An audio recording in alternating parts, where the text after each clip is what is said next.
I'm waiting. Oh, there we go. Go live.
Okay, I figured this might happen.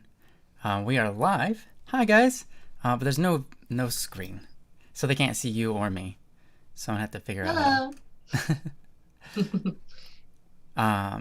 As you can hear, with me today is Katie, and because Joe's not here, so the video is not here as well with it. So I'm gonna try to figure out how to set that up real quick for you guys, and then we'll be good.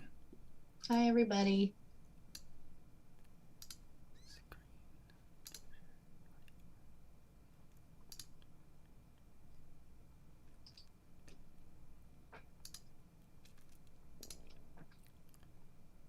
Ah, cool, got it. Awesome. You guys can see us. Oh, yay. All right. Hey guys, welcome to Don't Worry Wednesday, Hi. the show where we talk about whatever's on your mind. You know the show. I'm sure many of you have been here before. If you haven't, yeah, just submit your problems, whatever you're going through in life. Sometimes things get rough, and we just want someone that can talk about it. Maybe we don't have all of the right information. We aren't professional psychologists or psychiatrists or anything like that. But, sometimes it just helps to have a friend, someone who can be encouraging, somebody who maybe has been there before and has found a way out, or at least has similar experiences that can help you with you along your way. And a lot of times you guys know how to solve your own problems, but, just having that encouragement or just having a different perspective or the ability to talk about it for a while makes you think clearly and find out how to navigate your way through. So that's what we're here to do. So if you want, you can see Princess has so kindly put in the chat for us how to contact us, how to put your topics down for us. So you can send it to our email. That's at dww@bss.studio. If you want to be anonymous, you can also send it to our Discords. My Discord will not be up today though, so you might be able to catch Princess. Princess is here for the first hour of this. She's currently in an airport. And Joe is not with us at all, and we have Katie with us. So, and you can also send us the topic on our forums, and that's something I can't check. So, and of course the chat, and I will be looking there as well. So that would be awesome. If you guys have anything you want to talk about, please, that would be really awesome for you to submit a topic. But yeah, Katie, how are you doing today? I'm doing well. How are you? Doing great. It's nice to see you again. It's been a while. Yes, it's good to see you too. Thanks. Glad to be back. Do anything fun today? I mowed my lawn.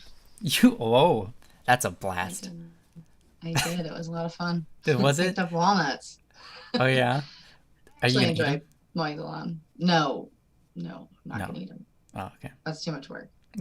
They are a lot of work, to be honest. It's a lot of work. You have to roast them and then crack them and all that kind of stuff. So you Yep. actually enjoy mowing the lawn? I do. Yeah. Gives me a moment away, a little Mhm. bit of exercise, and Yeah. just kind of out. So I enjoy it. That's awesome. Do you listen to music or anything, or do you just listen to the lawnmower buzz? I do when my earbuds are working, but Oh. they're usually dead. So most of the time I can't. Fair. They die really easily. I need to get new ones. That's really Anybody have any good ones? Let me know. Yeah. Hey Rachel. Hey everybody in the chat. Steven.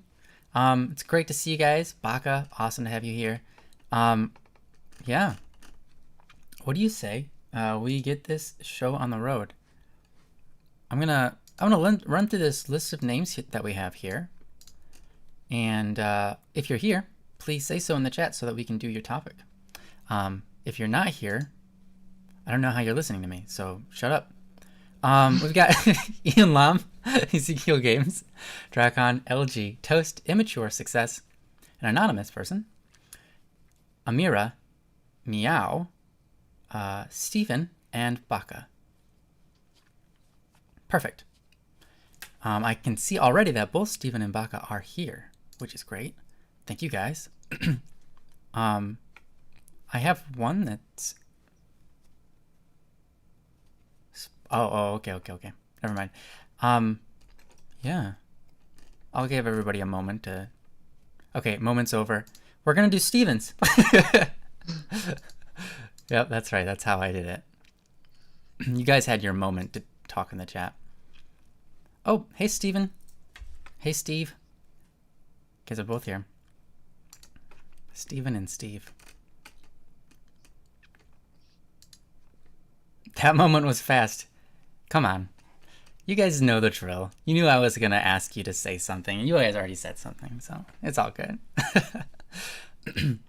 All right, so this one is from Steven, not Steve. It's titled Stereotypical Impacts. Unfortunately, Princess, while I said she is with us for an hour, like I said, she's at the airport, so I'm going to have to read it. So bear with me in my slow pacing. Princess did give us the link for this, so if you want to click on that and read along with me and correct me where I'm wrong, go ahead. That would be awesome. So, stereotypical impacts.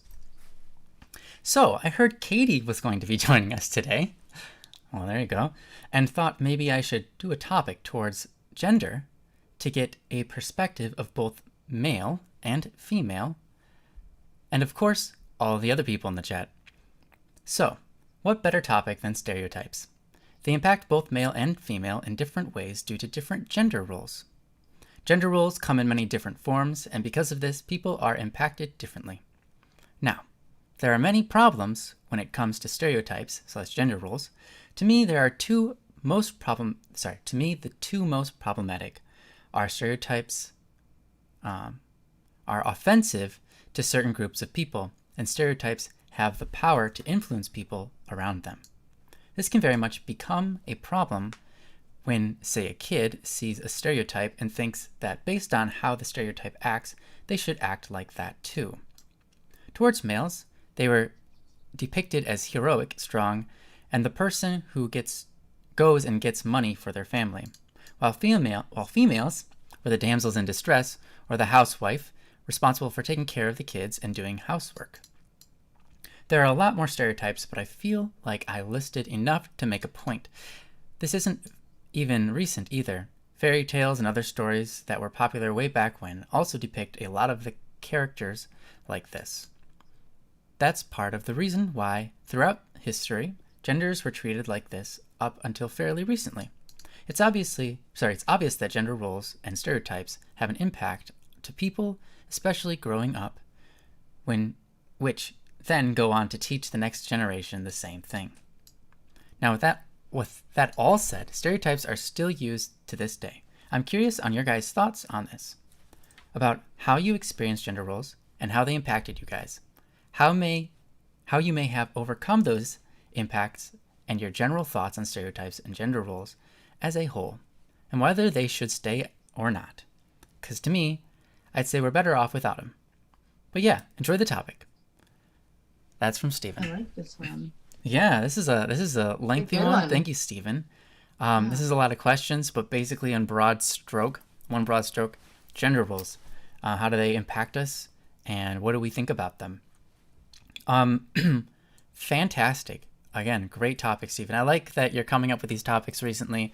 They're not just about a struggle that you're going through personally, but they're broad. They're struggles that we all go through, or topics we all need to navigate in our own time.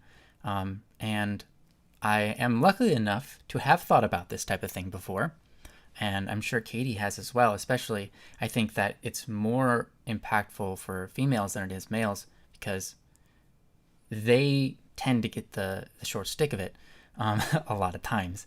So I'm excited to see what Katie has to say. Katie, are you ready? Yeah. Awesome. Oh, hold on one second. 1 second. My audio went crazy. To fix it. All right, can you talk for me again? Yep. Cool. Can you hear me? Yep. Good. Okay. You're good. All right, go for it. Yeah, I guess there's a lot of different things that have impacted me personally with these, gender stereotypes and being a mom. And I guess I can see both sides of it, because I've, even with my husband and I, we've both struggled with that, but we also kind of come together. So it's not his job to be the sole provider. And I'm the sole caretaker of the children in the home, so we've tried to work that out. But I have definitely felt that in the world, as far as how I should be. I mean, even as silly as being outside and working in the yard and having hedge trimmer out, some guy drives by and he's like, "Go girl," kind of thing. So there's a lot of different things, I guess. Kind of lost my train of thought there. Yeah, even even outside work, a lot of times, like mowing the lawn, for example, you almost instinctively recognize, oh, that's a female doing that. That's interesting, when you see it. Yeah. Yeah. Yeah. So I think that's definitely something that, I mean, you see it all the time, but it's always just, it's built into our brains to kind of notice that that's happening versus when a man is doing it, it's kind of like, oh, you know, nothing. You're just going to go past it. So, but I think it's important for, I enjoy doing those types of things and painting and, you know, doing different housework and stuff and being able to, get away. I also enjoy doing the housework and cooking, and I'm not going to say I enjoy cleaning, but I do. I do clean because you have to. Hmm. Everybody has to. Yeah. Yeah. Yeah. So, in your life, do you think that you've been pressured to fit the norm? Have you ever felt like you've gone along with it? Like, girls are supposed to do this, and so that's what you did? Definitely. Um, when I first had my daughter, she's 4 now, but um, it was definitely the stereotype that I need to be taking care of her all the time, and I need to be doing this, and um, not worrying about my goals, my career, my Mm. life choices, the things that I want to do in life. And so I did feel an impact there where I needed to be the stay-at-home mom. And kudos to all the stay-at-home moms there because you're amazing. And I did try it for a while, about a year and a half, and I lost my mind. I Yeah. needed to work. I've always worked my whole adult life. I started working when I was 15 actually, and so I've always worked. And I have goals and aspirations and things that I want to do. I do think there's seasons where you can put things on pause, but I think that goes for male or female. I do feel like it definitely can, from people looking on the outside in, can can definitely think, okay, well, the man needs to step up, which is also a lot of pressure for a man because they feel they have to be this sole provider, protector, and so I think that's a lot of pressure for males as well. Hmm. Yeah. Yeah, definitely. Yeah, especially when it comes to family, that definitely goes both ways. Um, both of them experience that pressure, but in different ways. So, for sure. Yeah, definitely. Hmm. Yeah, I remember going through life as a child and being completely okay with playing with Barbie dolls if that's what the girls were doing. And had more friends that were girls when I was a kid than I was a boy, at least my first couple of years of school. Um, and I had no problem. I didn't recognize that. Um, I mean, I had heard a little bit about it, but for the most part, no one ever told me, "Hey, you're not allowed to do this. You're not allowed to do that because you're a boy." So I didn't experience that. But as I look back on it, right, and even at the time when I would look back over the past years, when I had discovered, oh, men are supposed to be like this, women are supposed to be like that, I look back and I'm like, oh, I'm more girly than I am boyish. But I never felt like I was in the wrong gender. I always just thought, hey, I can be a guy that likes these things. There's nothing wrong with these things. That's not evil or whatever. Absolutely. It's just stuff. So I never felt compelled or like I was in the wrong body or anything like that. And I never felt like I needed to listen to um, the gender roles.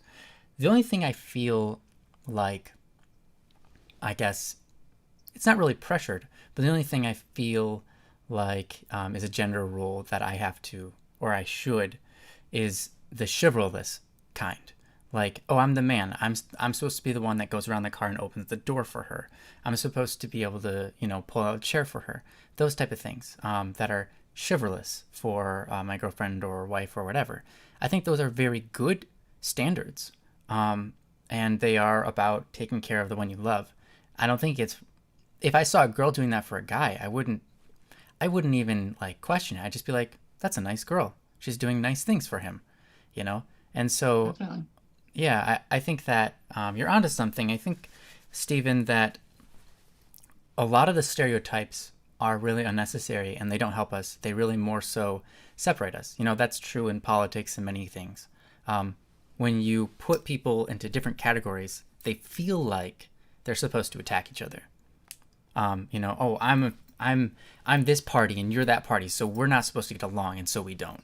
And that happens to female and males in our society, and always has since the very beginning. Um, Females and males, they a lot of times they clash. They're like, hey, we need equality. We're not treated the right way.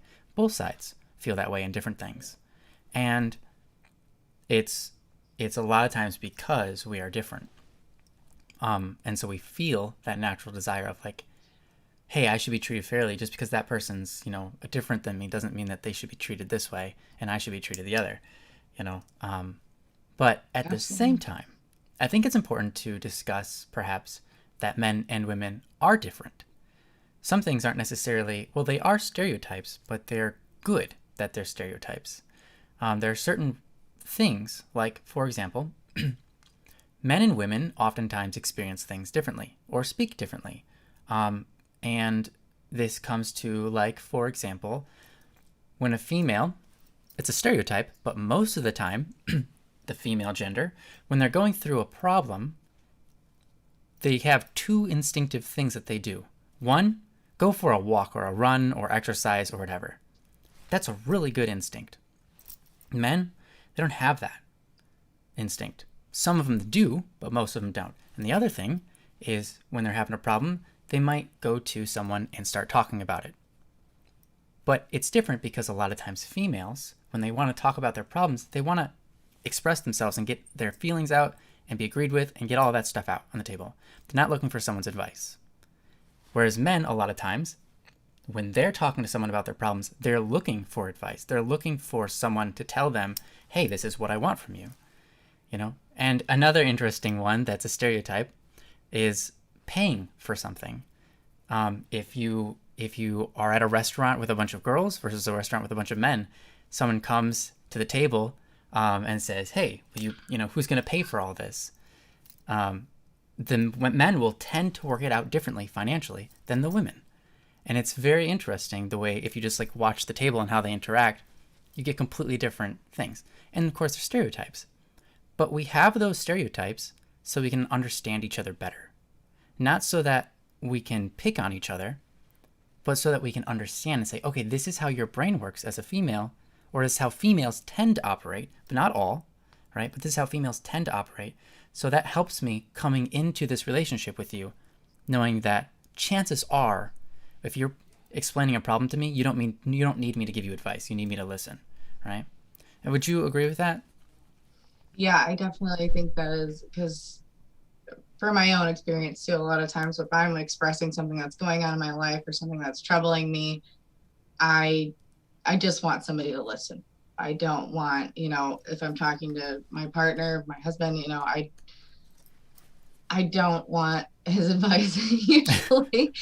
And a lot of times, because a lot of times men are problem solvers. Here's a solution. Let me help you, give you a solution so that we can make this better. And a lot of times there's not a, a solution that I'm looking for. It's more of just a venting thing. So I definitely think you did unpack quite a few things in that. And, um, but I, I definitely think that that is true to be able to recognize the special qualities truly that a male and a female have. And as far as,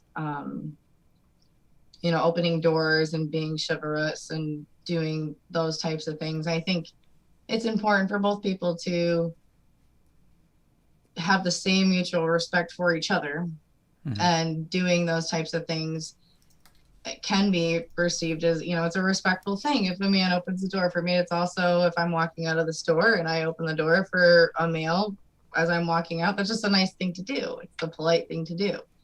So I think it can go either way, and kind of breaking down those stereotypes and sort of just treating everybody with the same mutual respect Yeah, is a good way to start going. for sure. Um, Rachel brought up something very important, and that is what I would call anti stereotypes. So I'm going to read Rachel's top or comment here. She said, "I'd like to sort of share my personal experience. I always dreamed of being a housewife, and when I would share this with other people, they would push that equal rights means that I can have a career, and I should pursue a career that my abilities allow for, and discouraged my dream, which was odd." Um, That is very odd. yeah, I definitely would say if that's your dream and that's what you want to do, you should absolutely do it. That is a career. That is a full-time job, just like any other. And it's a wonderful gift to have. Not everybody can do that. As I said myself, I tried to be a stay-at-home mom, and it was extremely difficult.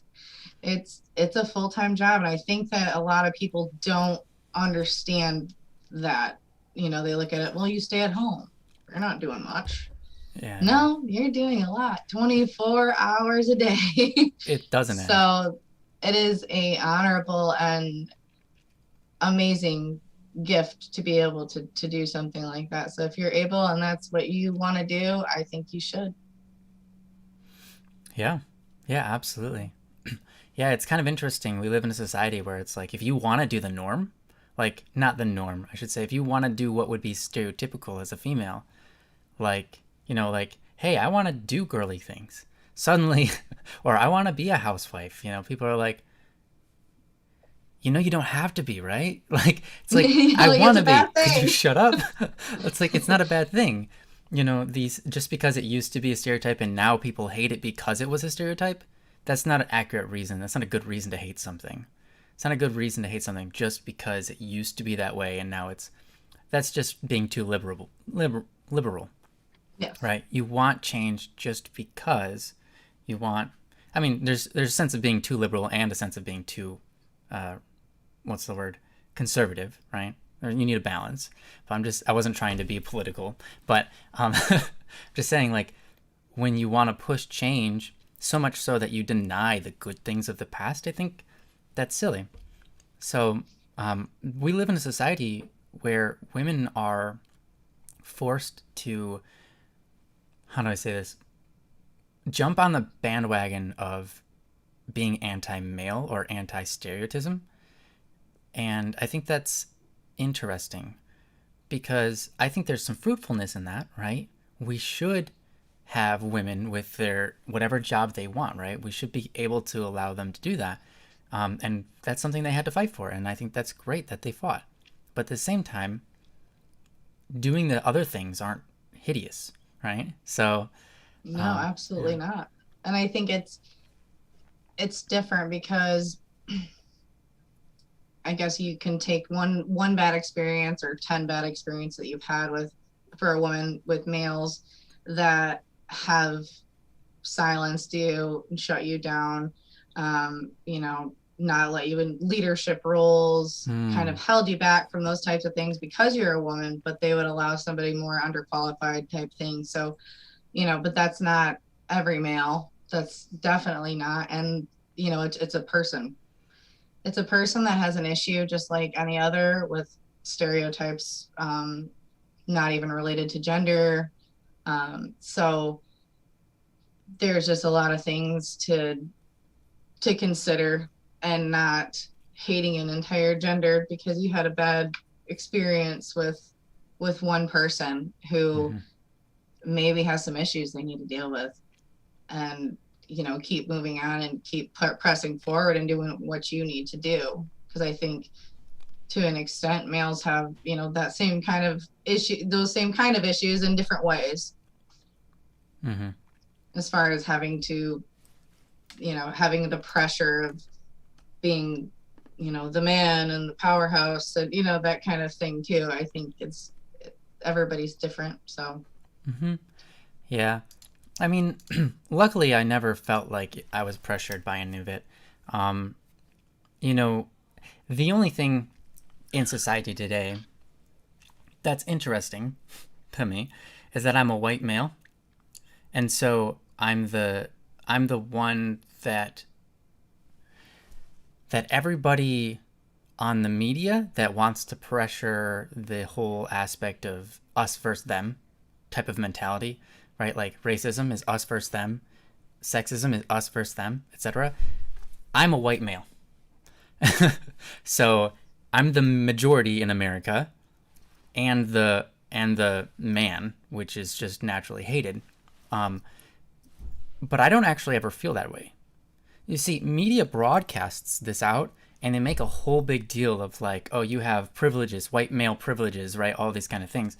And I don't see myself any different than any other person as far as intelligence, as far as the ability to move forward in life and get what I want. I've seen plenty of people from many different races and genders excel in life. There's no question that we see all sorts of races and genders who are successful. And so I've never, of course, I've never had to feel the racism, but I had to feel the sense of like, yeah, but I'm the one that's the one everyone is trying to say is racist, even though I'm not, because I'm the one with the privileges. So it's interesting growing up. That's never really impacted me, but my point is that the media makes a bigger deal of things than they really should, right? And that fuels the fire. And that makes people think that racism is really alive, that genderism is really alive. And while it is in some part, I think that it is important to point it out where it is. I think also that that our society is way better than it's ever been, except for maybe in the last 20 years, racism wasn't really a problem, and now it is, which is weird. But that's the media for you, you know? It wasn't, I'm not saying it wasn't a problem. It wasn't as big of a problem as it is now. yeah, I think it was as big of a problem, in You my think so? opinion. Okay. Absolutely, yes. See, like I said, I've never experienced it, so I've only heard Well, about it. and I think that the reason that we may not experience it the same is because we're not African American people. We're Sure. not, people of color, Hispanic people, um, Asian people. We're not. Mm-hmm. We are white, and I don't think that means that you're bad. And so I think when you say, you're typically the male or the person who's hated because you're a white male. But I don't think that's necessarily true. I think it's just difficult for people to kind of understand the other perspective. It's not, Sure. um, which I don't want to get super political in this. I just think it's important to understand that there's a lot of things that we were not aware of in the media. There's a Mm-hmm. lot of things that weren't said that were actually happening Mm. to African Americans and people of Sure. other races that we didn't realize were not spoken. They weren't said, they weren't brought to life. And so, but the things that did happen to white individuals seem to be brought up a lot more. Mm. And I've noticed that, I've seen that, firsthand in life. And I think it's not a matter of who's more important. It's just that some people are getting forgotten and not made aware of what the big picture is. So I think that's why that's getting brought up right now, because just as with women's rights, it's getting brought up and they're fighting for it Sure. because they deserve just as much respect and attention as we do. as far as, missing persons and things like that, or what's, gone on with police officers, which I highly respect the police officers and Hmm. everything. So that's not, an issue. But there's people that do wrong things. Oh, definitely, definitely. There's police officers, there's men, there's women, there's, white people, African Americans, there's everybody that some people are just, they make bad, poor choices and they do wrong things. They need to be called out for that. Hmm. For sure. So, Yeah. yeah.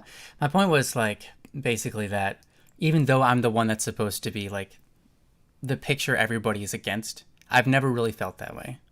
I've never experienced that, you know? I just heard it on the media, basically. Now, I agree, there's that racism has been in existence, and it's definitely a lot louder than it is today. But just from my personal experiences, I mean, like Rachel said, me and Rachel grew up in the same school, and Rachel never really experienced any racism, as she had said, from the people around her. And she was black, kind of. She's half black, but she looks just like a black person, so she's black. And I remember seeing her for the first time, and I was like, "Oh, it's a black person," and we got along great. And that was as far as it went. There was never any sense of racism that I've ever seen towards her or anybody in my school. So it was just interesting growing up in that culture, and then all of a sudden there's this huge uprise of, hey, everybody's racist on media coming around. I was just really shocking. And I felt it was the same for being for gender equality. Growing up, I never really noticed it, not just because I'm blind to it, but I saw it a little bit, but I never really cared about it because, of course, it didn't affect me, but I didn't see it affecting anybody around me. It didn't affect my mom. My mom made her own, made herself. She got into real estate by herself, and she made her successful. She made herself successful by herself, and she was a woman, and she never talked about how she had it harder than men, ever. She never said that. And so I Yeah. never perceived it in my life that women had it harder than men for equality and all that kind of stuff in America. Doesn't mean that's true. I'm sure that there is truth to that, right? I'm just, having not experienced it myself is an interesting thing when all of a sudden you get out into the world and it's exploding, after you get out of college and you see all these things and you're just like, I never even heard of this, you know? Yeah. And that's amazing that you haven't experienced that kind of thing. That's a great thing, obviously. Yeah, yeah, for sure. And I'm sorry, I'm having a really hard time keeping up with the comments Oh, yeah, and no trying problem. to, yeah, so I'm new at this, so bear with me, please. But I definitely think, I mean, if I've only read part of what Rachel has said, I've been trying to catch up, but it's kind of hard. So, from what I did read was that she never felt that kind of experience where she was outcasted or anything like that. And I think that's an amazing thing. I think that means there's progress being made. Yeah, for sure. I've definitely seen it. And I have friends who have experienced it Mm. firsthand. My best friend is, she married an African American male, and they have biracial children, and she has experienced it out in the grocery stores, and people, scoffing at her, or friends who have adopted African American children and looked at like, why are you, taking, they just, there's a lot of things that do happen on Hmm. a regular basis. It's definitely not something that's been gone away from, or that has lessened. I think that people are just speaking up about it more. But Fair. the same with, the male female stereotypes too. Hmm. I don't feel that I don't, I'm not, I'm not in a position where I feel like a man is suppressing me. Um, However, I have felt where you walk up to somebody or when in a professional situation and they instantly look to the male. So in this instance, Mm, this is my husband. yeah. And unfortunately, I found that in a lot of church settings. Mm-hmm. I love the church, and but it is also a lot of times frowned upon for a woman to have that voice, and a lot of times they always approach the woman for or the male first, not the woman. So, and if the woman is the, you know, the pastor or the leader in the situation, and you're instantly kind of cut off, you kind of have to be um, you have to be stronger and kind of step out. Hi, I'm Yeah. Katie.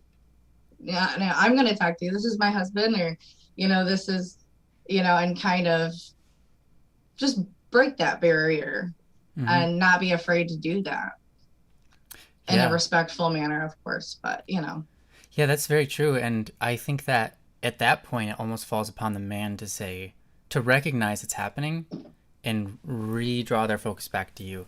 I think that absolutely. because our society is that way, just because it's like you're approached by a man and a female. I mean, you just naturally, because of the way we're brought up, you look at the man and say, what's your business? What are you selling? Type of thing. And you expect the woman to be more shy. But the way I've experienced life, women tend to be more outspoken. When like, not always, but in my experiences, a lot of women are very strong and great salesmen. They're really personal, and they really do a good job at that. So, obviously, there's no reason for the stereotype, but you just have that in your mind, like, okay, there's a male and a female approaching me. I'll look at the man, um, just by nature. So the man's I job, think I it's the guess, it's same way sometimes. too. If I'm approaching, I mean, it depends on the situation. If you're Mm-hmm. approaching a couple, obviously, I'm not going to pay all the attention to the man or Mm-hmm. the woman. I mean, usually you approach and Yeah. hey, girl, and talk, just in mutual respect, Right. because then there's other things that come up. They're thinking you're flirting or something like that, Mm-hmm. and it's about just respecting both people and meeting two people, male or female or whatever, just respecting people as they are. And yeah. Yeah. I think there's only one type of stereotype situation that I feel in my present life, and that is my interaction with children. Me being a, adult male, uh, it means that when I see like little children and I go, oh my gosh, they're so cute, right? And they're strangers' children, I can't go up to that stranger and go, wow, your kids are really cute. Because I know that'll be a big red flag. They'll be like, oh, this man is looking at my children and he looks weird and he's saying my children are cute. I'm going to leave, right? Because Wow, never thought about that one. females can go up and do that and it's not a problem, but men are immediately imaged as a pedophile, you know? And so that's the only thing that I experience that I dislike. That I Well, feel yeah. like I feel that pressure and I don't ever do it, right? I never approach a children unless I have children with me. If I have children with me, then it's not a problem because they'll say, "Oh, he's a dad or he's uncle or whatever." It's fine. He has children. He's not the kind of guy that's. But if I'm walking alone or walking with another female or whatever, and I approach and I say something, to the kids even especially like, "Oh, hey, blah blah blah," to the little kid who runs up to me, immediately stranger danger because I'm a guy. If it was a girl, no stranger danger at all. They're like, oh, that girl's really friendly. She was really nice to my children. That guy, oh, he's scary. He was a little bit too nice to my children. So it's interesting. Yeah, I could definitely see. I actually have never thought about that before, but it is very true in a lot of ways. I mean, I have had men approach and say like, "Oh, she's so cute," or something like that. But it is definitely different with a woman if she comes up and she's like, "Hi," and she's all in your face and Yeah. like playing with the kid. Uh huh. People tend to feel more comfortable, and I think it's because men are, just biologically they're just stronger than genetically, I guess, right? Stronger than women. And so, and it physically, it's just kind of thought of that way. So you don't know what's going to happen. You don't know if somebody's going to be creepy or scary or anything like that. But I definitely haven't had a ton of bad experiences like that with a male approaching. Other than I did go for a walk the other day around the lake, and there was a man sitting at a park picnic table, but he was creepy. But he was creepy, legitimately. The reason I know this is he turned around and he said, "Hi." I'm like, "Hi." And I'm walking. I'm power walking because I'm trying to get some exercise, and she's actually in her stroller, so I'm trying to go. Mm-hmm. But he's like, "What do you got in there?" Kind of strange. I'm like, "My daughter." "Oh, cool." And then he kept talking and talking, and so I just kind of ran because you can tell when somebody's genuinely might be stranger danger material, or if somebody's genuinely just being friendly. Because I've also had men approach and say something like, "Oh, she's so cute." But again, I can totally see your point in that this is just kind of the first time I ever thought about it. But when you're if you were to come up, it would definitely be different than if a woman was to come up, for sure. Yeah. I mean, same thing, like if you're in a dark alley, right, and you see a man and you're like a little bit fearful already because you're in a dark alley and you're like, I'm trying to get home or trying to get to my hotel or whatever. And a man starts walking towards you versus a woman start walking towards you. You're going to feel a lot more comfortable with a woman walking towards you. And that's just because of biology, right? Men tend to be stronger, but they aren't always. You could be very wrong. You could pass a man and be like, "Oh, phew, that was scary." And then you see a woman, you're like, "Well, okay, it's a woman," and then get stabbed. So That's true. It's true. So, it's just interesting. We have these stereotypes, and a lot of times they make no sense logically, but some of them do make sense. But it's just an interesting thing. Anyhow, I think we ran the topic pretty well. Yeah. Yeah. So thanks, Stephen. Thanks for the topic. It's a really interesting one. Yeah, thank you. Those are our thoughts. It's an interesting thing, So I really appreciate you sending the topic. You're awesome, Stephen. So why don't we get on with the next one? We talked on that one for like 30 minutes, so definitely ran its course. I know that Baka is here. So wait, Baka, are you still here with us?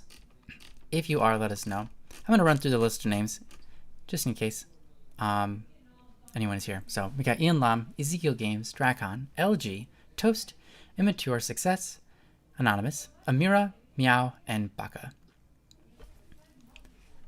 And if no one is here, I'll leave it up to you guys to make a comp topic for us. And if you don't want to do that, you guys are mean.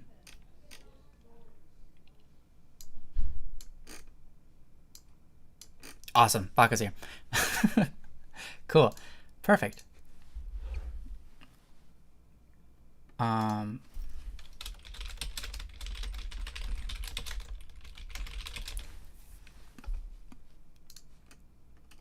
was asked to ask something in the chat. I'm sorry about that. Okay, cool. So feel free to click that link if you want to read along. This topic is from Baka. It's titled Sparring Emotions. Oh,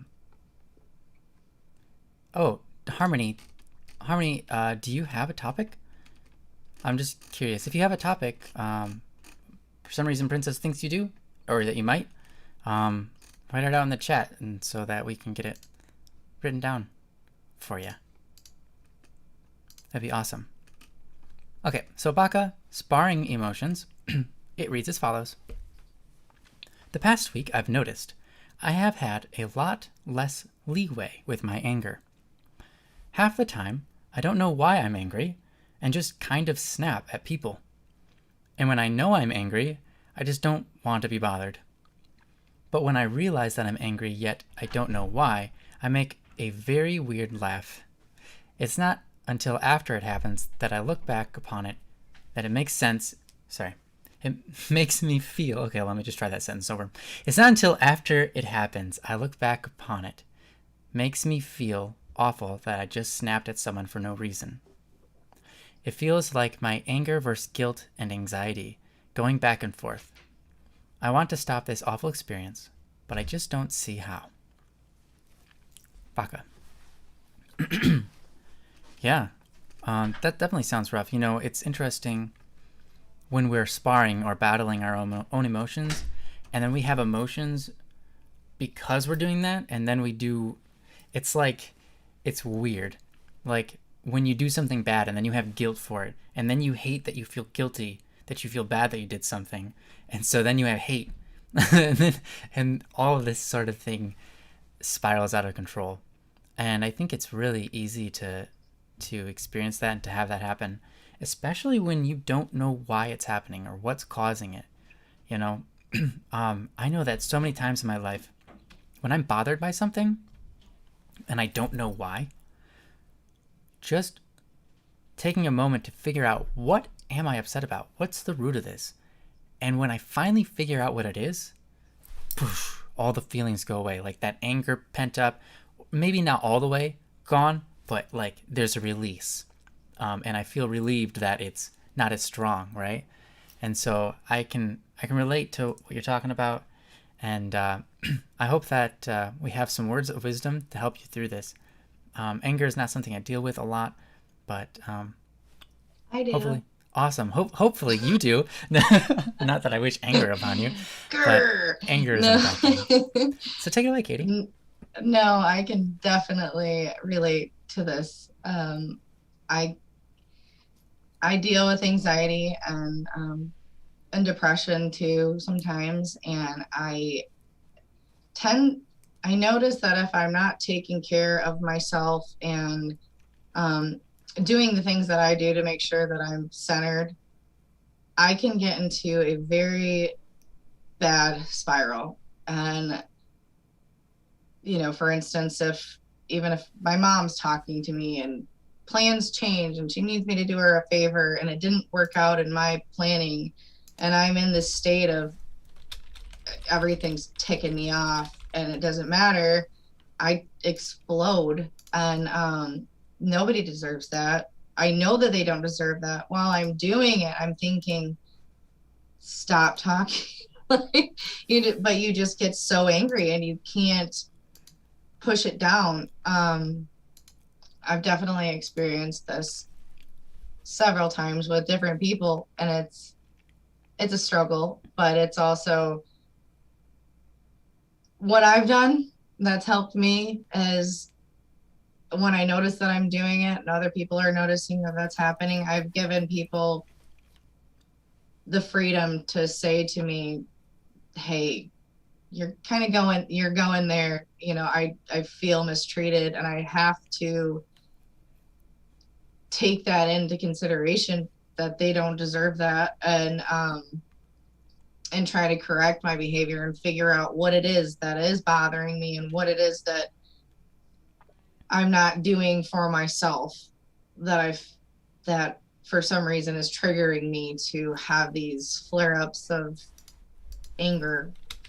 And self-reflection, really, and just kind of realizing and then making amends for those things and trying to change. And for me, it is a battle that I deal with up and down here and there with the people closest to me, I noticed. So I'm just kind of thinking about who you want to be. And for me, I want to be somebody that people feel comfortable coming to and talking to and being able to help them and being able to be there for them. And if I'm not healthy myself and I'm to that point where I can't help but be mean sometimes, that's when I really need to dig in and reflect on that and try to do what I need to do, whether it's going for a run or meditating or for me praying or something like that.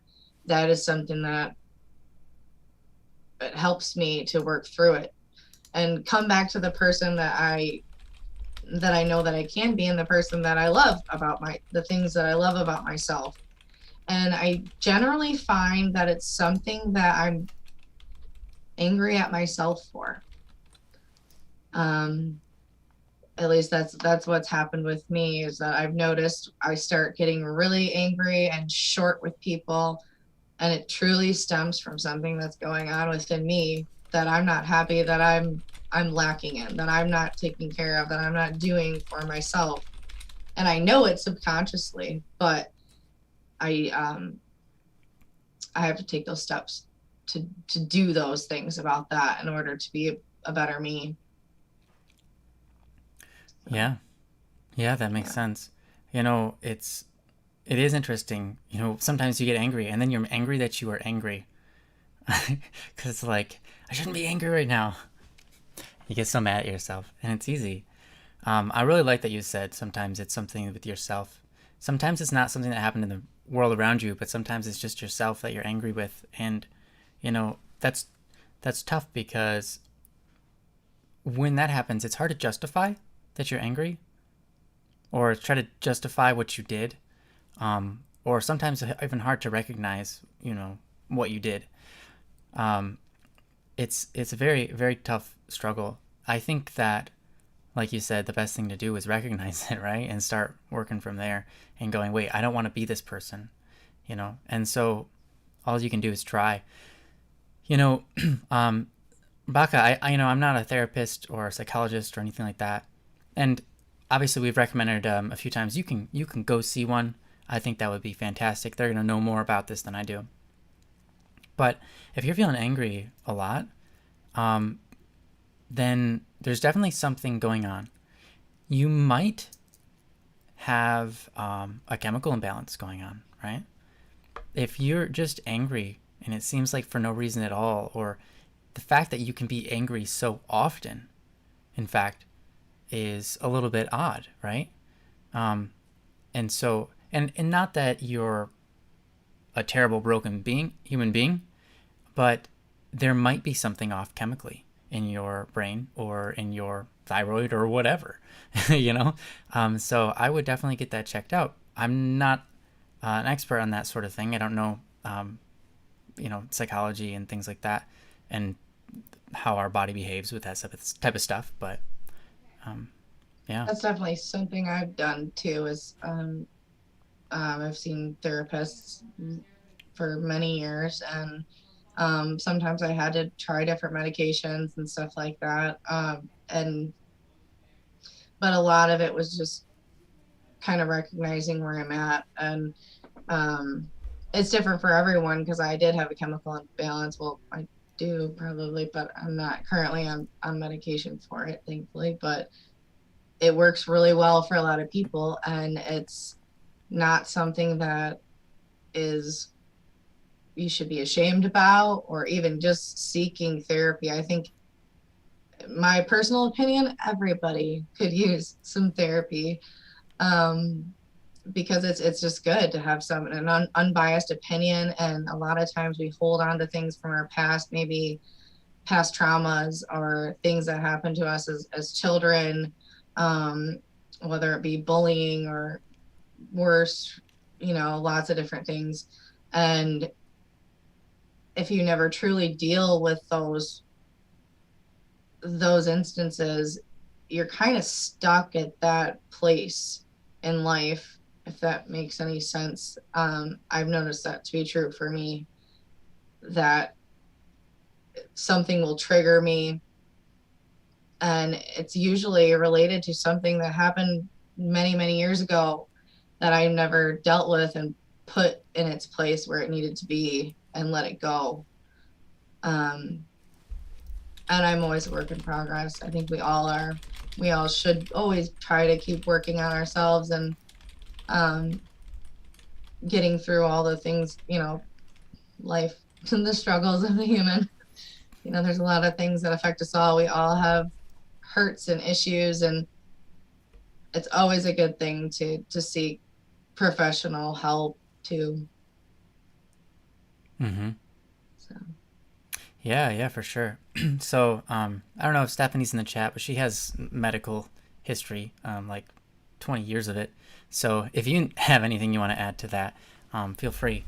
So, I know that you're not much for the of a I guess the word is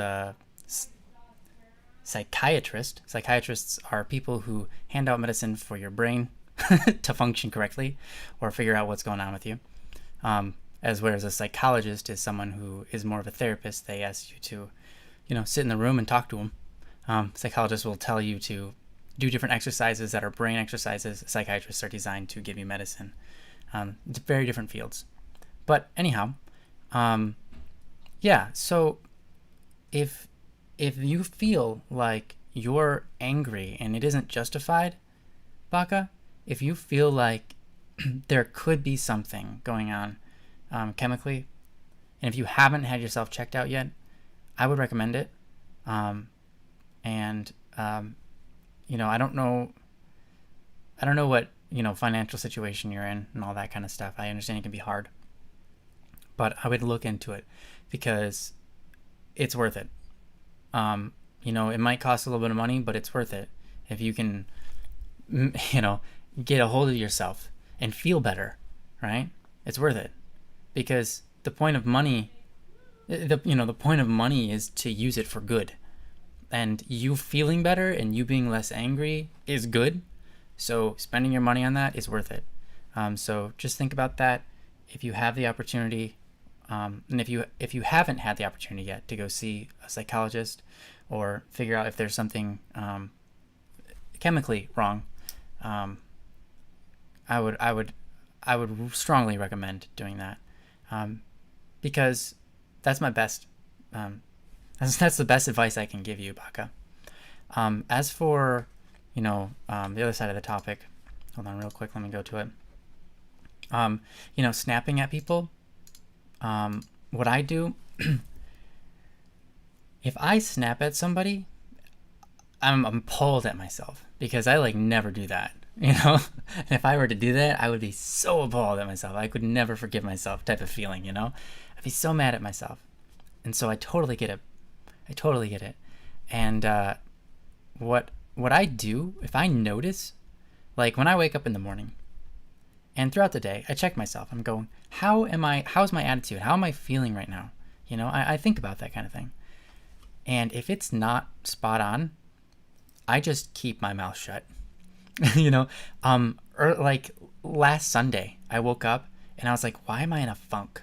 I feel like I could say the wrong thing. I feel like I'm not happy and I don't know why.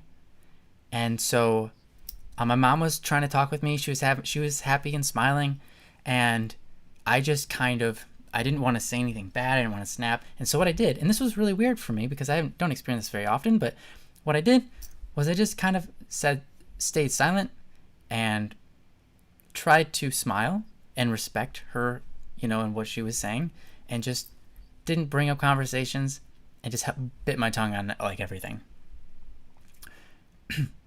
But you know what happened? Oddly enough, as the day went on, it just disappeared, and I was fine.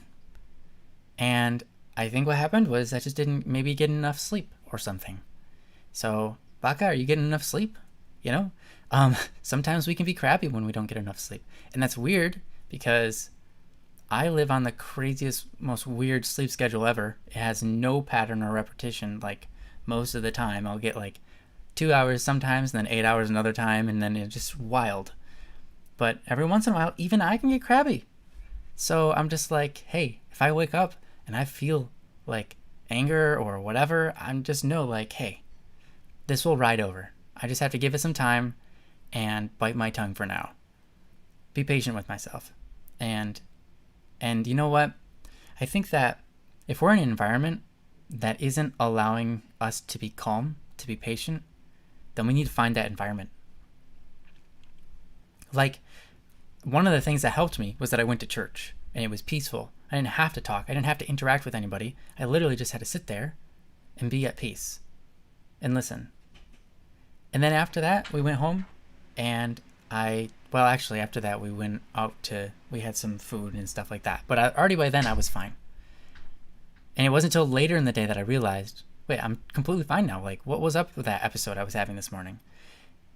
What really helped was being able to be in an environment where there wasn't stress. There was no stress being put on me. There was nothing being required of me, really, that was out of the norm. And it was just, I could release in silence, whatever it was, right? And so if you don't have an environment, Baka, that allows you to just be relaxed and release and etc., and release your tension and all that, find that. Find that place. If it's your room, go to your room and just sit there. If your room doesn't do that for you, if your house doesn't do that for you, this is why a lot of people take walks. Because when you're on a walk, you're just with yourself and you're walking, and that's it. And that is a great stress relief. Now, Baka, I know you do some exercise, but again, if you feel that pent-up tension, find your oasis. Just somewhere you can go and just let it off a little bit. It's completely fine to do that. We're human. We all experience that. You said, it's more that my anger controls me and takes a long time to go away. Yeah, I would say the best thing you can do is try to get that anger to go away as fast as possible. That's to find a place where you can be at peace without anybody around you, probably. And if you can't do that because maybe you're in your workplace or whatever and there's just no time, right? You're on the spot, you're supposed to be working, blah, blah, blah. Or you're at school and you're supposed to be doing work or whatever it is, right? And you don't have time. You can't just get away. I get it. Maybe sometimes you can excuse yourself and say, hey, look, I gotta walk something off real quick. I'll be back in like 5 minutes. Sometimes you have to do that. Yeah. I'm sorry. I was reading. Yeah, go for it. I was reading some of Baka's comments here. That you feel like your anger controls you, and it takes a long time to go away. I just want to say that I can relate to that because I used to deal with a lot of anger. I still deal with some for sure, but I used to be very angry. I didn't have the greatest upbringing, and I dealt with abuse and stuff like that, and so my fight or flight, whatever you may call it, is anger, kind of lashing out. And it took me a long time to realize that the way that I was being was just, actually, I think my mom recorded it one time when I lashed out, and I realized what I actually sounded like and what I was doing and how I was making people feel. They were scared of me. They were scared of having a conversation with me. And I felt like, oh, I'm an open person. Like, people can talk to me. I'm a good person, and you can still be a good person and deal with anger. It's just something that you can learn to not be that way so much. And like I had said before, you can continuously be working on yourself. And I know how it is to be in a situation or an event or school or things like that where you can't get away right at that moment. Even now in this season of my life, I've got a young daughter with autism, and it's a struggle. Sometimes I can't get away, and if there's meltdowns or if I'm angry as myself. So what I found that's important for me is to make sure I'm taking care of myself prior to. It definitely helps. I don't always do it. I'm not perfect, so don't get me wrong, but exercise does help me a lot to kind of get out that energy. Or even if I'm mowing the lawn and that's my time away, if I'm doing something or going for a walk, or even if I don't have the opportunity to get away, sounds bad, get away from her. I love her to death. But if I don't have the opportunity to get away, I'm like, all right, let's go for a walk. Thank goodness you're good in a stroller. We can just go. So I think it's trying to just find those different ways that you can do that. I understand being in school and around a bunch of people would be a difficult Yeah. thing to try to get away from. But I think if you can try to get out that extra energy or anger maybe prior to, or meditating on it, thinking about it beforehand, like I'm going to change this cycle before I go, and try to treat people with kindness the same way that I would want to be treated, with kindness. And you're going to probably mess up sometimes, but I think the more that you try, the better it'll be. Mm-hmm. So, Yeah, emotional control is a super big, important thing, and it's not easy. And emotional control comes right in line with physical control, right? Because a lot of times the way we control our emotions is through how we behave physically. And so emotional control is something that you learn by practice, right? If you want to be strong emotionally and be like, okay, I'm having these feelings, but I'm not going to react to them, that's emotional control, right? Like maybe you're really angry, but instead of attacking someone, because that's maybe what your anger wants you to do, or instead of lashing out on someone and being mean, you take control of yourself and you do something different, right? That's really basic explanation. And that is learned through practice.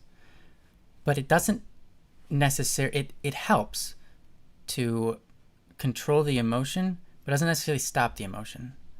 One thing that I did when I was a kid, I was in high school, whatever. When I was in my last 2 years of high school, I learned that taking offense to something is a choice. And before I was told taking offense to something is a choice, it was never a choice.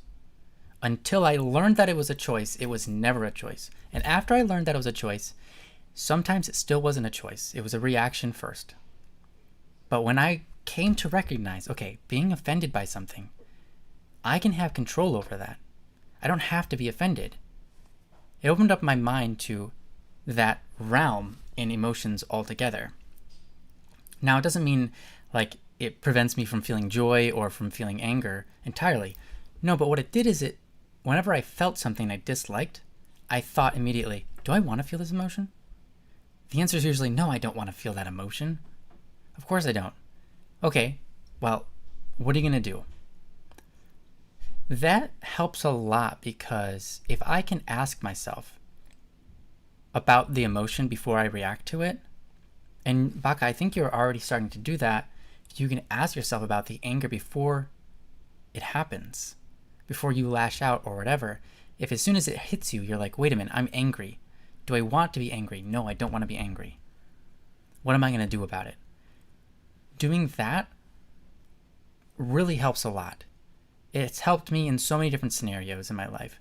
Even just someone says something to me and it's just like, could I be taking this the wrong way?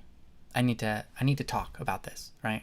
And I even do that with my girlfriend, right? Sometimes she says something and I misunderstand it, right? That's natural. Human communication is tough. And so I hear it and I'm like, I don't want to react the wrong way to this. I need to navigate this. I don't need to be upset. I don't want to be upset for any stupid reason. Let's figure this out, right? And so asking yourself about your emotions is a really good way to start navigating and controlling them, because through that you get better and better, and eventually you can get angry and then go, wait a minute, I don't want that, and push it away immediately. But that takes practice, right? And it's going to be a long road. It's going to be months of doing that before it becomes a habit. Ultimately, it's only a habit that overrides your negative emotions. That's what it is. It's a habit in your brain to question yourself, and that overrides your emotions. And that's a weird thing, because it's not like you correct or you fix yourself. You're only just creating a new habit to override yourself. So that's why I said that might not be the best route to go. It's a good route. Everyone should do that, but it's important to maybe seek someone who has a better answer than I do, right? Absolutely. So again, I highly recommend, if you can, go see someone that knows more about this topic. Last thing I want to say is Rachel said, I had anger issues when I was in school, and something that helped me, a counselor suggested, tear paper. It does not disrupt or anything, and when you focus on tearing the paper tiny, it lets you breathe. And I can totally imagine in class just going, just like little tiny slits so it doesn't make noise, to kind of vent your anger out. And anger isn't a bad thing. We're supposed to have anger. It's part of our emotion. It's there for a reason, and it's good. But we need to let that anger out, or else what happens? It all festers inside of us, and it dominates us at some point, right? We can't feel happy because there's so much anger built up, and while we're saying pushing it away and pushing it away and pushing it away, it's still in there, bottled up. And that affects how we feel. That affects how we experience things. It affects how we talk to people, even when we don't want it to. So we need to let the anger out, right? Anger is a natural emotion, but you got to find out ways to let it out. For me, I think a lot of times it's just being in silence, but for you, it might be different. For you, it might be Rachel's suggestion. Tear up little pieces of paper, or tear pieces of paper into little tiny tears, whatever. It might be going on a walk. It might be punching a punching bag for a while. You might be a screamer. You might be someone who wants to scream into a pillow. And how do you do that at class? I think you can find non-disruptive ways to do it. And I really like Rachel's suggestion on that. Because sometimes anger isn't justified, and sometimes it is. Usually when anger is justified, it's good to get up and start speaking angrily because it's justified. You need your point to come across to the room or the people present so that things can get done. And that's okay. But if it's like, I don't know where it's coming from, so I don't want to lash out on somebody, then at that point, just let it out into anything you can that isn't a human being. Because that's probably your best bet. But yeah, Katie, do you have anything else you wanted to add?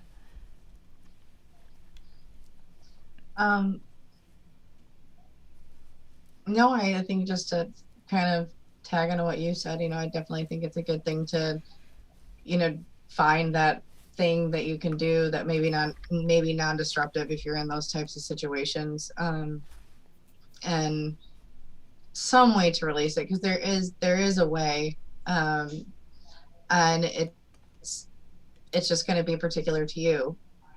I would be more of the punching bag type person, but you don't always have that near you, and sometimes you have to do other things. And I will say, I was told by a therapist about screaming therapy, and it does work rather well. So, you just go out and let it out, scream it out. I've heard it, I've done it, and it does feel good. So yeah, might be something to try. Yeah, might be something to try. Go off into a cornfield and just let it out. Yeah, like somewhere, Yeah.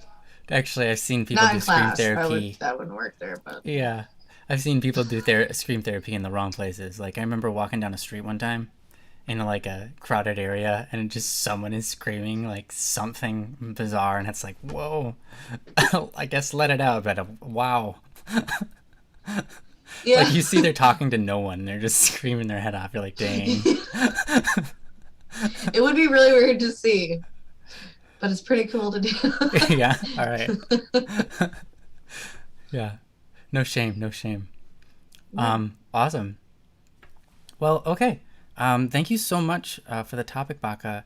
Let me know if any of that is new or helpful, or you're gonna try any of that, because I'm interested and I really want the best of you, dude, because you're awesome.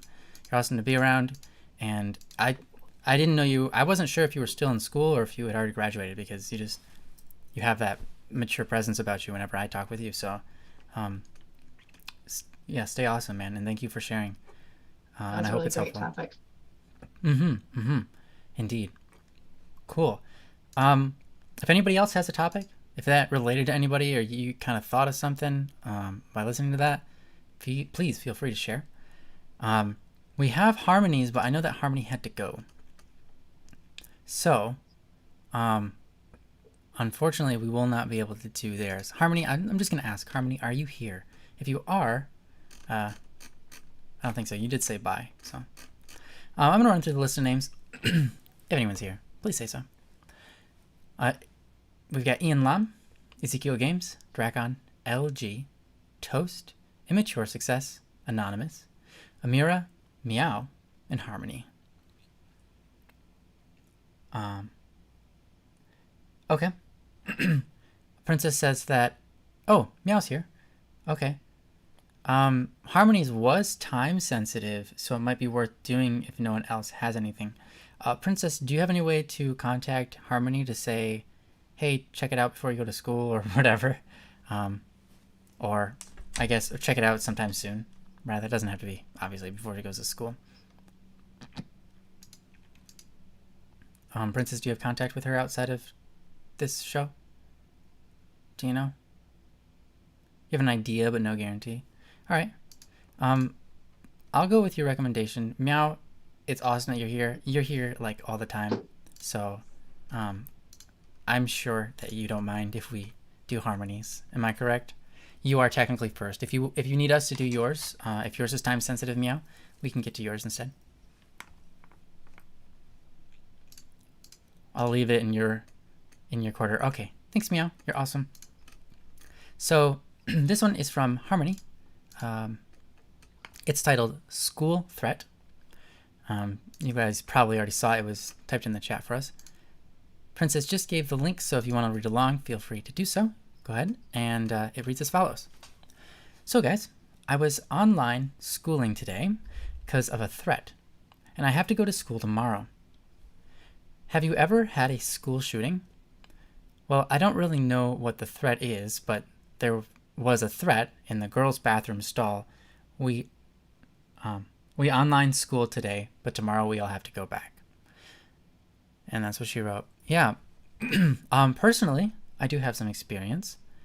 Good topic, by the way. It's one that is very it's worth heeding the threats. It's very very sensitive topic. But yeah, I've had bombing threats at my school before. I remember someone in my class. It was a kid that was picked on all the time. He put through a bombing threat one time on a bathroom stall as well, and it was really sad. It was sad more than anything, because I knew the kid. I knew he wasn't going to bomb the school, but when I figured out who it was, or when we were told who it was by the school, I don't know, somehow it got leaked because it wasn't the school announcing it, but somehow it got leaked who it was, and it was really sad because I knew the kid and I was like, man, that kid has a rough life at home. I know this because I know that family, and that kid has a rough life at school because I know how kids treat him, and he just has a terrible, terrible time. And I was always nice to him, but he was hard to get along with because, like, he would walk up to people and be angry at them for no reason and breathe in their face. That was his attack on people. He was like, and he would breathe in your face. Like, that's the kind of kid we're talking about. And it was just really sad. Really, really sad. More than it was scary. Because I knew the kid, and I knew what he was going through, and I knew why he did what he did. And I knew he had to suffer. He got, scolded. He got suspended, and then he got treated terribly at home, I'm sure, because of it. So it was not good. So my heart goes out to people who feel like they need to do threats, but also to everybody who is a victim of a threat or an actual shooting. That's terrible. But no, I've never had a school shooting or bombing or anything. But there have been threats, a couple of them, in my school career. But with that said, just to relate, Katie, what do you have? There was a couple threats. Nothing had ever happened, thankfully, in those situations, but I did notice the kids that those types of things happen too. And I was bullied a lot in school, and it was mostly because I was sticking up for a lot of the kids that were being bullied for no reason. And you have no idea what they're going through at home. Um, one of the kids had he had Tourette's, and he couldn't control some of the things that were coming out of his mouth and things that he was saying. It wasn't like the cussing, and stuff that you hear about, but there's a lot of different other things that affects. And people didn't take the time to try to understand him. And I hope that that's a thing that students and young people today can really try to understand and grasp that everybody is going through something different at home. And if they're acting out or acting strangely in school, maybe all they really need is just for somebody to really say, hey, and try to just relate to them. And I think it's hard for a lot of students too, because if they do go to the strange kid, um, then they might feel like they're outcasted themselves, or something like that. But I think it's just kind of getting over that and getting past that, because this is a real thing that does happen, and people are struggling and hurting.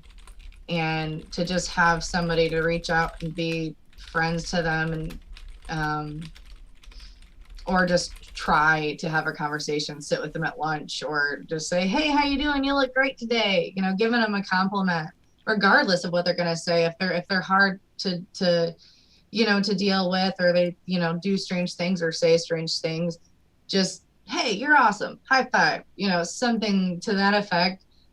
That could change somebody's world. That could change someone's whole day.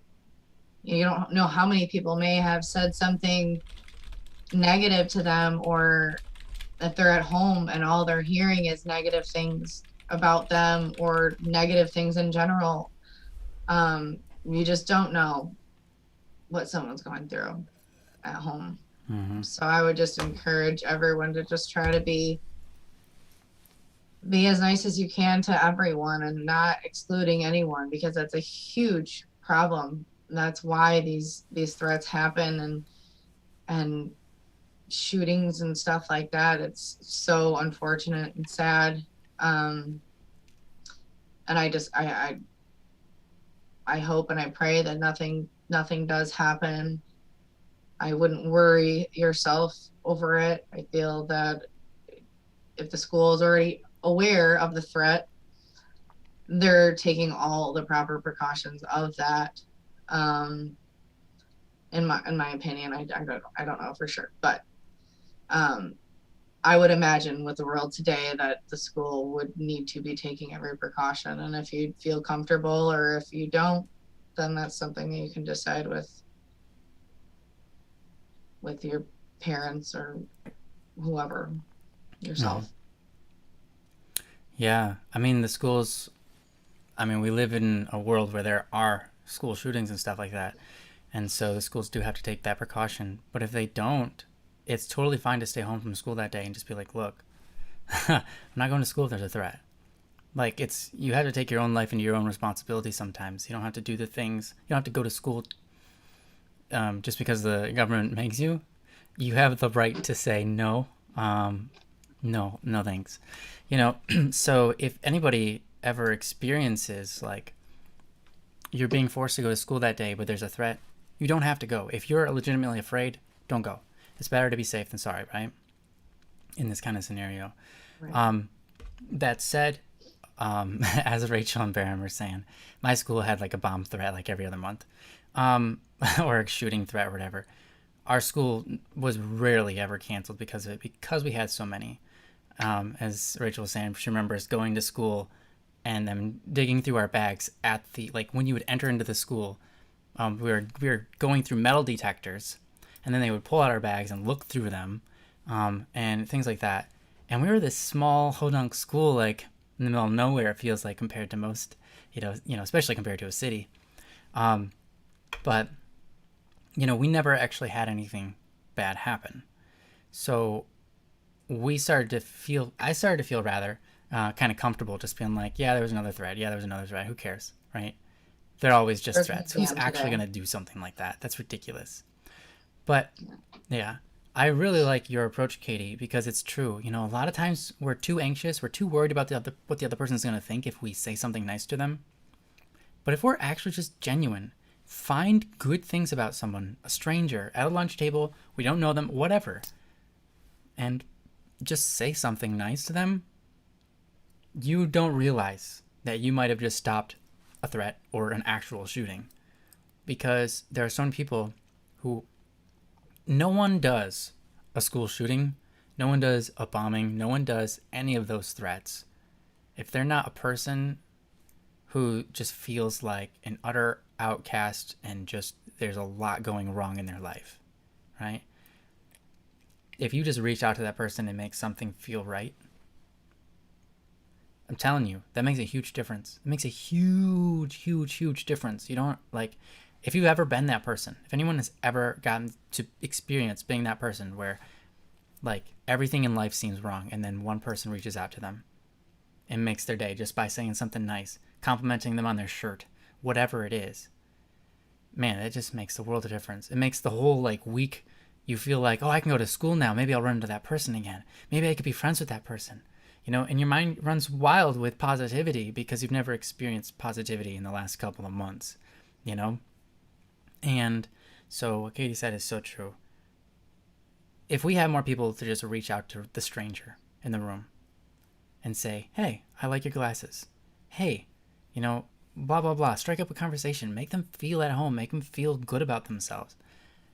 There would be a lot less criminal activity in general. But yes, a heck of a lot less threats. Yeah.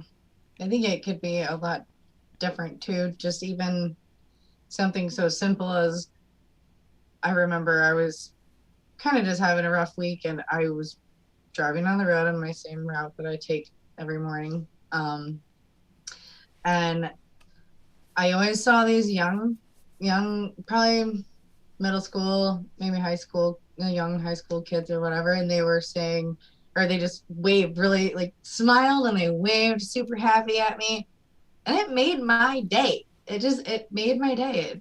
I'm like, you're awesome, go you.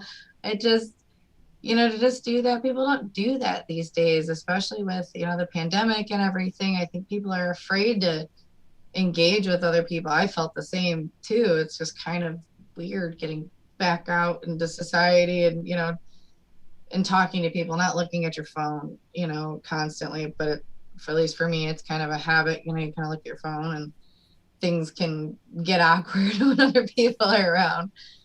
And I'm also an introvert, so but when I have spoke out to people and just said, hey, or some lady was like, I love your top. I'm like, oh, I feel a lot better for the whole day. Yeah. And just a small compliment.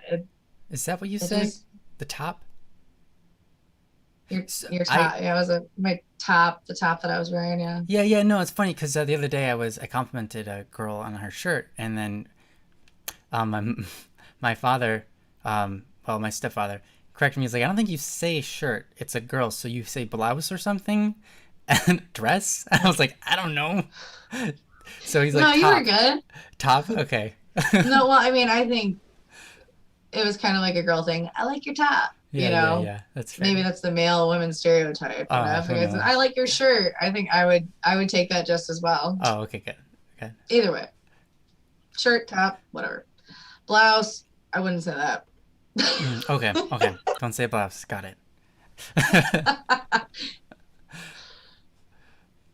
Anyhow, sorry, I didn't mean to interrupt you. Oh, I lost it. My fault. Now I've That's done right. it. Well, Oh, whole show ruined. Whole show ruined. Go home, oh. everybody. I'm just kidding.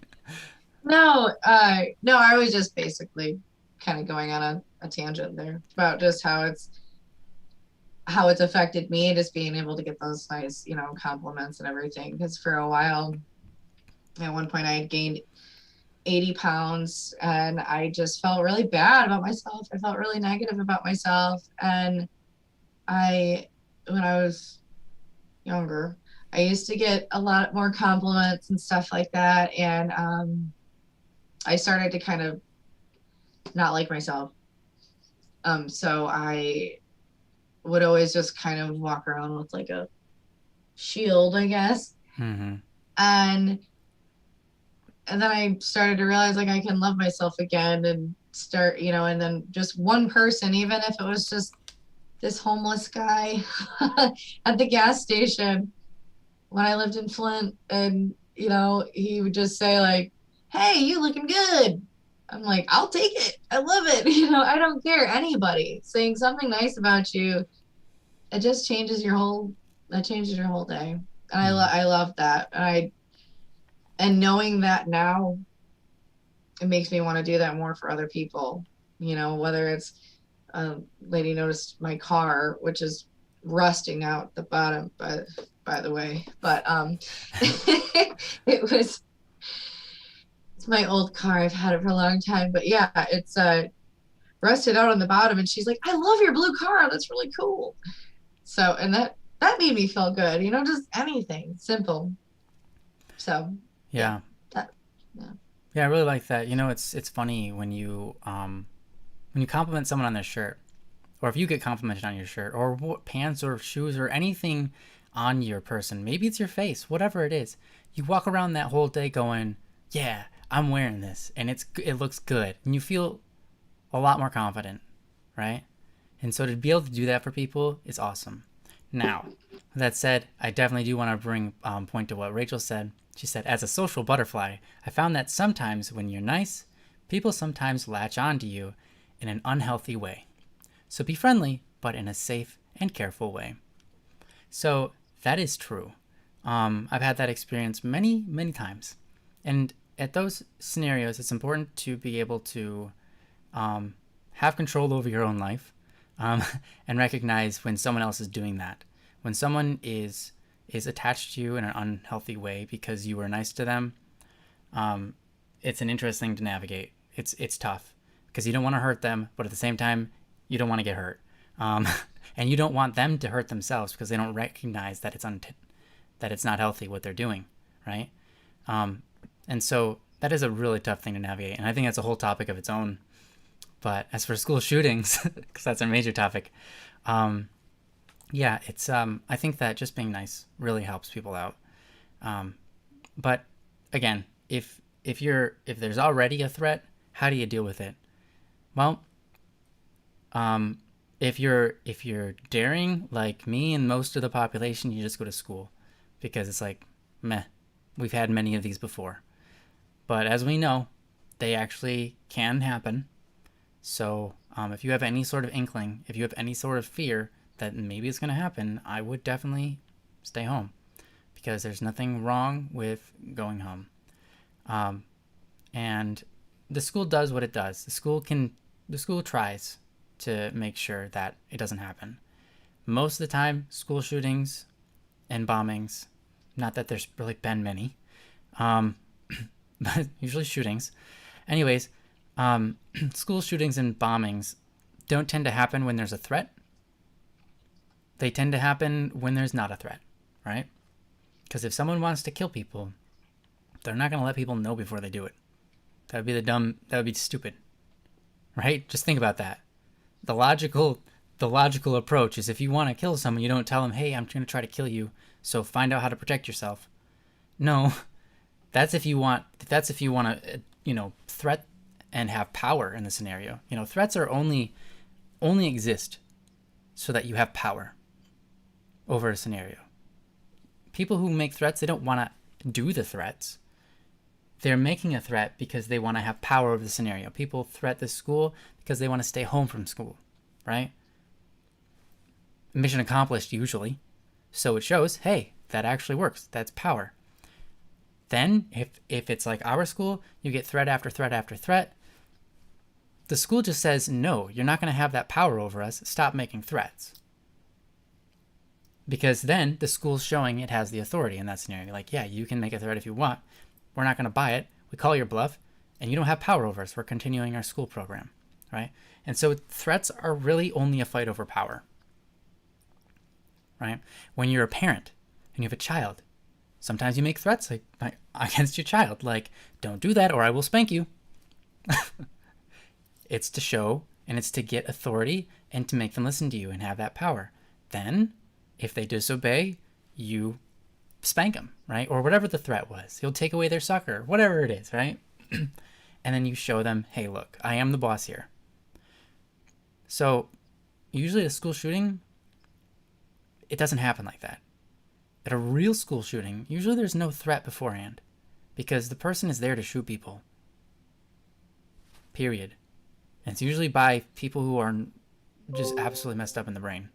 And I'm not trying to say those people it should die.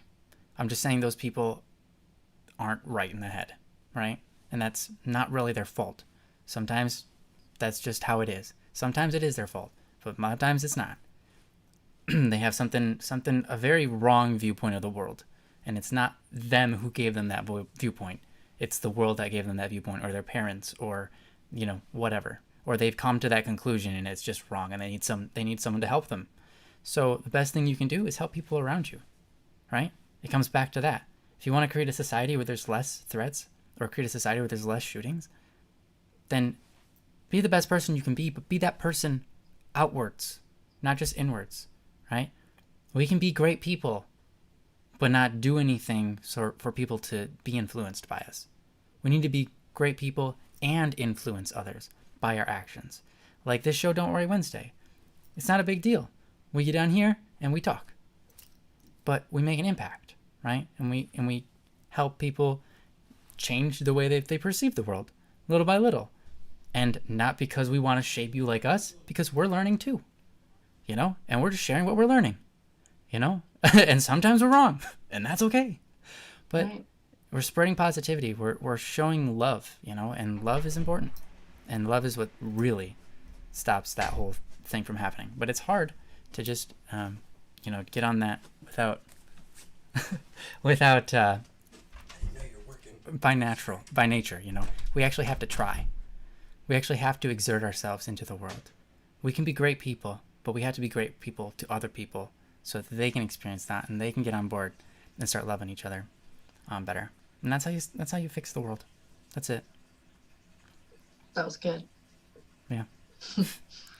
That was good. Thanks. Cool. Do you have anything else you want to add? No, I think we said it all. Awesome. Yeah. Yeah, Steve, I think we all fail a lot. So, yep. We got a ding dong. Someone came on. Huh. I don't see him though. That's all right. So anyways, we're at 9:43. Okay, so we have time for one more. Meow, are you still with us? I promised you that we'd do yours next. I didn't know you were working, sorry. It's all good. It's all good. We're doing like live stuff, live chatting stuff. Sorry, one of our guests was talking to me, so it's all right. Meow, Meow Lido, are you here? If you are, please say so. So we can do your topic. Princess, you're still with us. That's surprising. I'm happy about it. You haven't had to leave the airport, huh? Just save mine for another time. Totally respect that, Meow. All good. Hey, Pear. Welcome. Long time no see. Yeah, this is Katie. She's filling in for Joe today. And she's awesome. Thanks. Yeah. Tell them how awesome you are. Super awesome. Yeah. For sure. Convincing. Very convincing. I bought it. Gonna be the best I can be. Yeah, there you go. Nice to meet you. Awesome. Yeah, we've actually done 3 topics or 2? 3. I think we did 3. Yeah. We did 3 topics. Yeah, that's pretty good. 3 good topics. 3 good topics. 3 really good topics. Yeah. I mean, we have 15 more minutes to spend. If anybody wants us to talk about anything, put something down in the chat. I'd love for another topic. If not, you know what? I'm just going to read through this list in case anyone is here. Ian Lam, Ezekiel Games, Dracon, LG, Toast, Immature Success, an anonymous person. Amira, Meow, but Meow said save his for next. It's your birthday tomorrow. Yeah, that was all the people. Cool. So, Meow, happy birthday tomorrow. Yes, happy birthday. Yeah, that's fantastic. I think she wants you to sing. Oh, I'm just kidding. well, dang, way to put me on the spot. Jeez. Meow, you probably don't want me to sing, right? You don't want me to sing. You can tell me if you want me to sing in the chat. I would help you. I would totally help you. Yeah. Oh, awesome. It would be desynced. It would be perfect.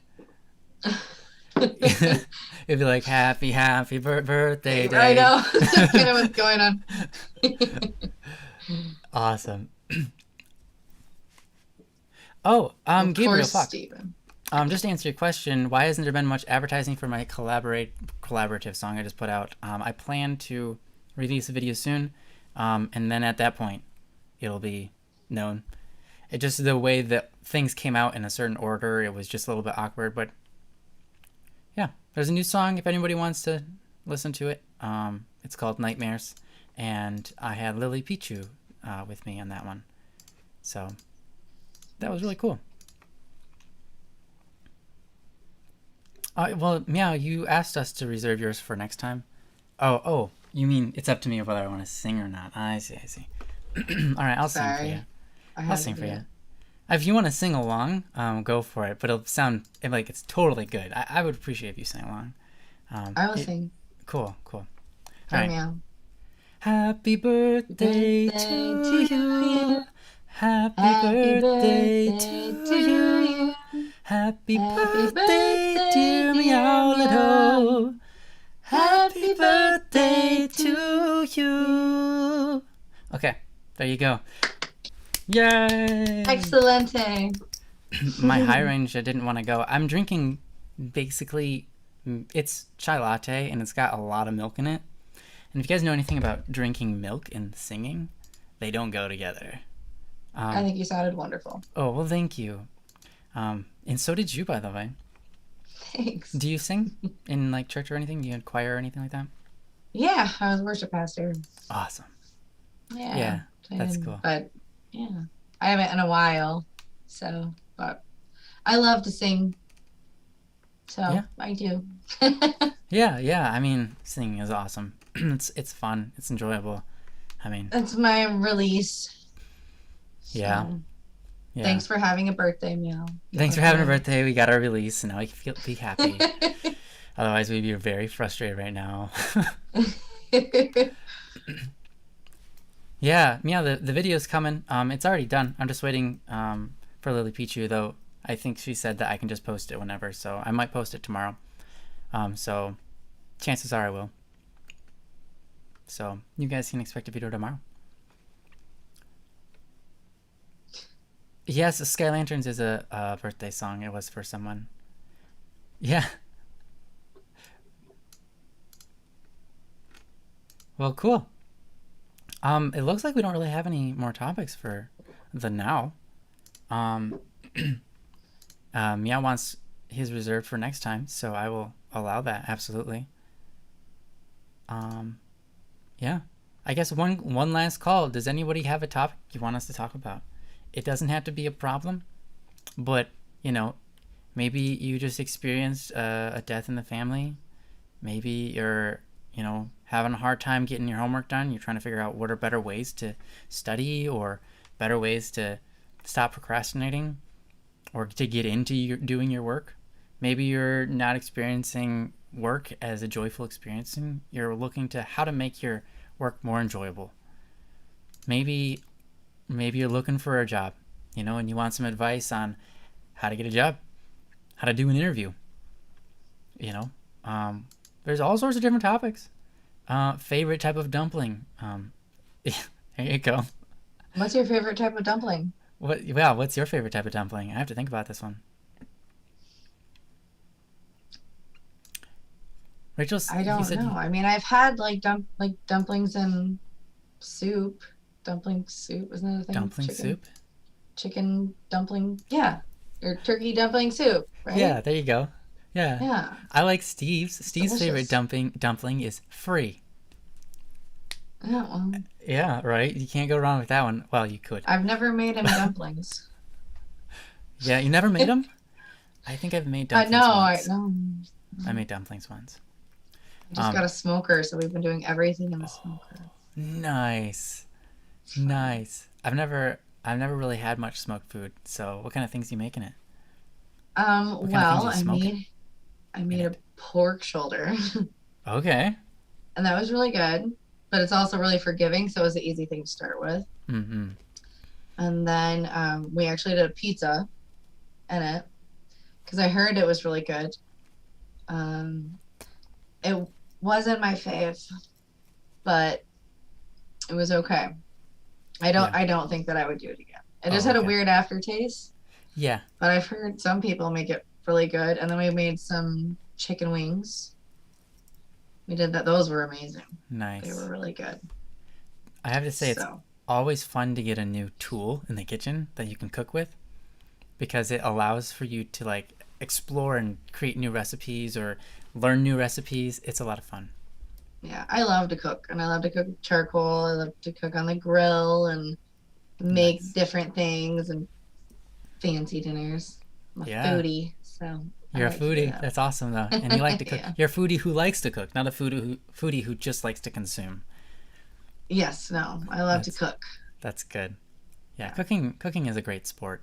I also like to eat, but Yeah, well, good food. yeah, we like to eat good food. We don't like to eat bad food. We don't especially we don't like to eat things like dirt and rocks, things like Yeah, that. particularly Yeah, that's one of not my usually. least favorites. Yeah.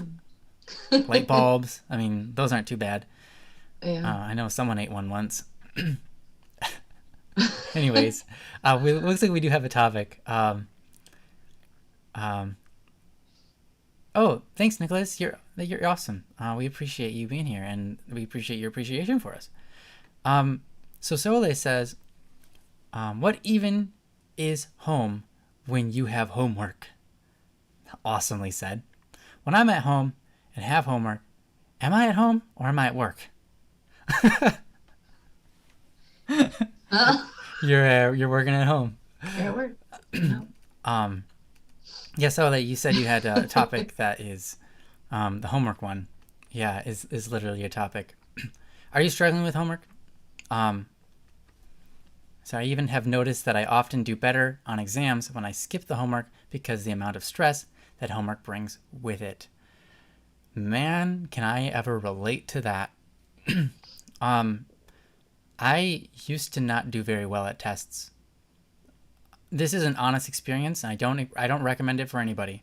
But I used to do really bad at tests, and then I stopped doing my homework, and I passed all my classes on tests alone. Wow. Yep.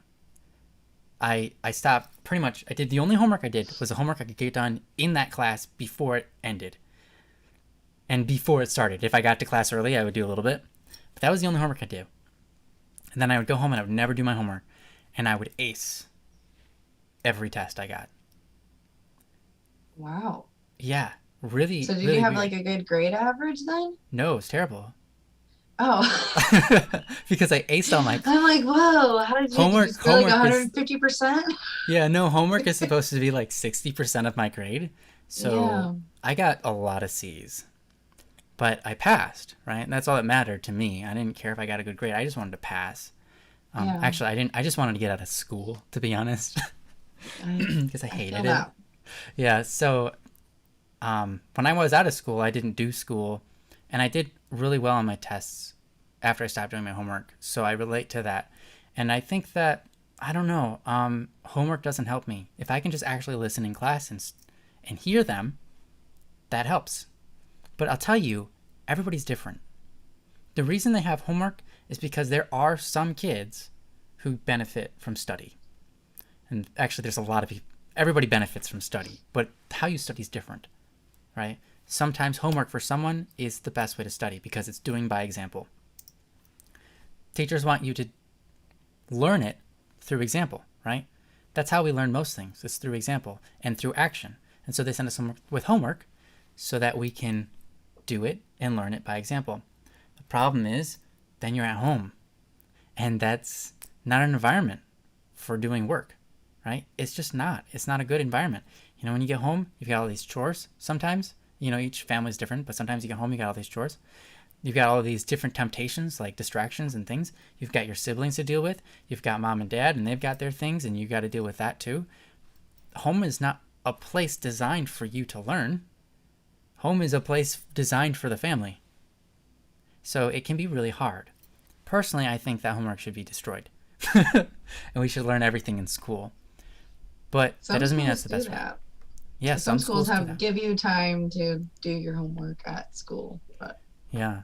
So is there any way, so I have a bad example because I just avoided homework. I do have some good examples from when I used to do homework. But Katie, do you have any good examples of how to be less stressed about doing homework? How to make homework work for you instead of work against you? Well, I hate to break it to you, but I was terrible with homework. You're terrible with it too. I didn't do homework.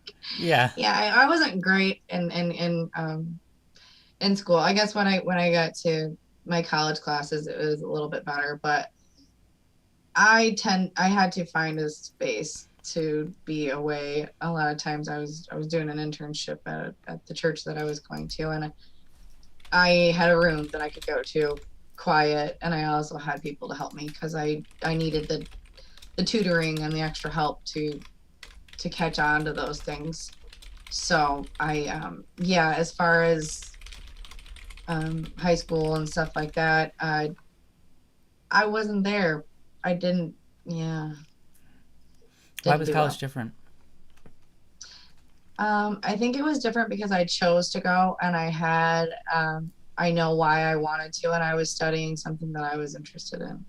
Yeah. So it was more of I wanted to learn, even though no matter what subject you go into, you're going to have some part of it that is extremely boring probably. And you got to get through it, or it's more difficult to learn. And I struggled reading things on a page, and then if it was semi interesting, I could grasp it, but if it wasn't, I would have to read one page 8 times, and that was really frustrating because then you kind of feel like a failure, that you're stupid or something like that. But if you have somebody that you can go to, or even just reaching out and having a tutor or something to say, hey, help me with this, you realize there's a lot of people that go through the same thing. So yeah, for sure. I mean, if you really like what you're doing, or if you have something you're really after, suddenly homework is not so bad. Especially if you like the topic, if you like the field, homework can be like, sweet, they gave me more material to study. But most of the time that's not the case. And I think a lot of that is not because there's something inherently, unattractive. I'm gonna start like this. In school, you're taught a lot of different fields of study, right? There's nothing inherently unattractive about any of them. But the mentality in your brain is that they're all bad. It's just weird, right? There's nothing bad about math. And math is not terrible or unfun or annoying in the right scenarios. If you learned math entirely, if there was no such thing as school, right? And someone came up to you and introduced you to math in a different way, in a way that made you go, wow, that sounds interesting. I do want to know more about that. Oh, that sounds really helpful. Because I was just trying to count, because for example, you're looking at a bunch of products, there was no school, but you see you've got cases of bottles on top of each other, and you're like, man, I wonder how many bottles are there. And someone comes up and they're like, 350. And you're like, how did you count that fast? And it's like, oh, I didn't count. I used something called math. You're like, whoa, what's math? How did you do that? I want to be able to do that. That's a cool skill. Now suddenly math looks like a really beautiful thing. But when we go to school, we're trained in our brains to think math is work that we're forced to do. And because we're forced to do it, if we don't do it, here's what happens. If we don't do it, we get judged on our ability. We get judged and in our grade. And if we don't do well, we get punished. They're like, oh, you got a C minus. Man, that's not very good. And now you don't feel good about yourself. So therefore, math sucks. Right? Yeah. And so our school system programs us to think that all of these subjects are worth punishing for, and that's the only reason you're learning them. It's because you're trying to avoid being punished. That's not helpful for the psyche to appreciate these topics. But if you come at it from a viewpoint of like when I said earlier, wow, they gave me more material to learn off of. Now I can really enhance myself. I can learn how to count bottles faster, right? This is awesome. You know, when they give you material, you should be excited because it's like, wow, I'm growing. I'm getting stronger. I'm going to be able to do so much with my life because of these things that I'm learning right now. But instead, right, we have that thing of like, what am I learning this for? I'm never going to use this at work. I'm never going to use, you know, whatever it is, right? I don't need to know chemistry. You know, I'm a shepherd. You know, it's like, what am I going to use that for? You know? But yet, if we look at it from a completely different perspective, look at the shepherd who goes, I'm really interested in chemistry. No, I don't use it, but it's super cool. It's fascinating to me when I look at sheep poop and I can go, yeah, I know it's in that. You know, I know how it got deconstructed in their bodies, and that's really cool. You know, they're excited about it, even if they don't have to work with it. And sometimes, on the rare occasion, you do work with it. You're like, wait a minute, hold on. I know why this is happening, and that's because this chemical compound is doing this, and that's why my body's freaking out, or that's why that sheep is not having a good day, or whatever, right? And sometimes you find yourself using it and getting excited about it. So if you can take some time, dismiss all the stupid stuff at school about being punished for not being good enough, get rid of all of that mentality. If we could do that and then look at our homework and go, you know what? Homework is exciting because it's new material. And with new material, I can create new things, right? Someone gives you clay, you can only make clay things. Someone gives you a wood block in clay, well, you can make wooden clay things. Like, whoa, that's different. Someone gives you an oven, and you're like, wait a minute, now I can bake the clay to make it stay in its shape. That's huge. And then you can bake the wood and make baked wood. Just kidding. Charcoal. You can make charcoal, and you can do things with charcoal, right? So you can be, if you can think of it in a creative sense, like, wow, they're giving me new material. Maybe that's the best way to go and approach this, because it's all only a point of view, right? Either you look at it and you go, oh, this is homework. I hate homework because now I'm not at home. I'm just at work, basically. And you're right about that. I mean, really, home is for family. Home is for home, not for work. Work is for work, right? So instead, we take it from a different perspective and go, this isn't work. This is me. This is my growth. I'm spending time on myself right now. And this is to make me better. And so, and this is stuff that I can be interested in if I knew more about it. Like, I can be more creative. I can create new things. I can add more to the world. I can help more people if I knew more about this. So I want to learn. I want to level up. Yes, exactly. And get experience, level up. Then all of a sudden, now you have a perspective that doesn't make it work at home, but self-growth at home. And that's normal. That's appreciated. That's what the family's for, right? You're supposed to help each other out. Now you're helping yourself out. Home is self-time sometimes. And this could be self-time too. You just have to look at it differently. I don't know. Excellent. That's my best thought. That's my best I approach on agree that. with Rachel. What's Ryan's Rachel my say? new favorite. Ryan is my new favorite math teacher or math introducer. I agree.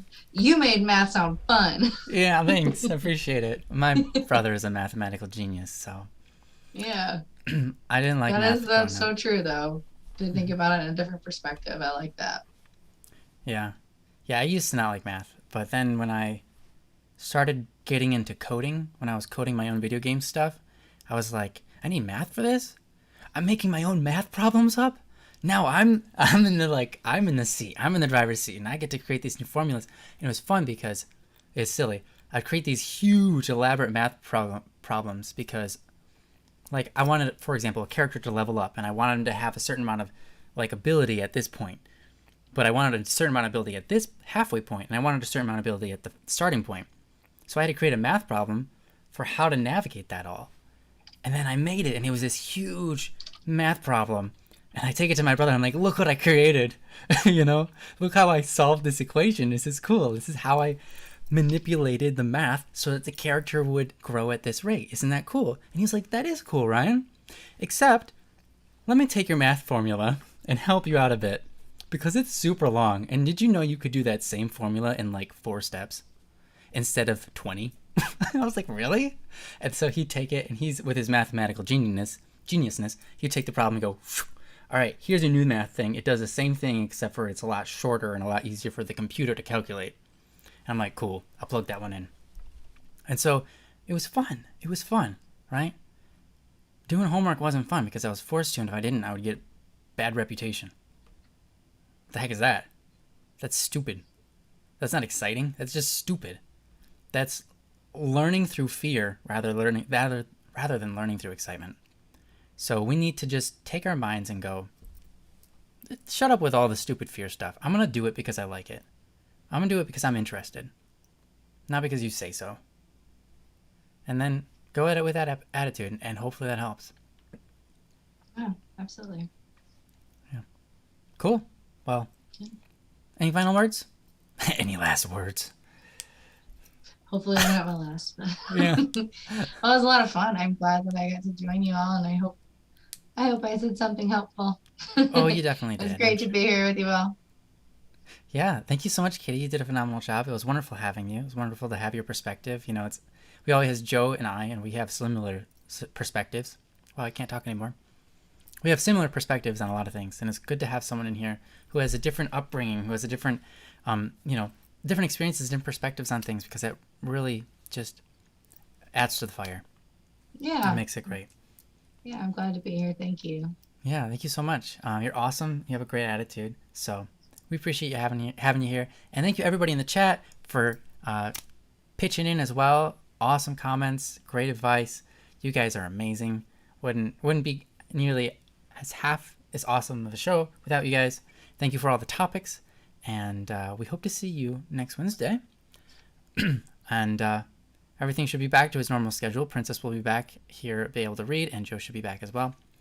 But yeah, until next time, have an awesome life, and we'll see you there. Bye-bye, guys. Bye, everybody. Peace. Where's the end screen? Oh, I found it. Bye-bye.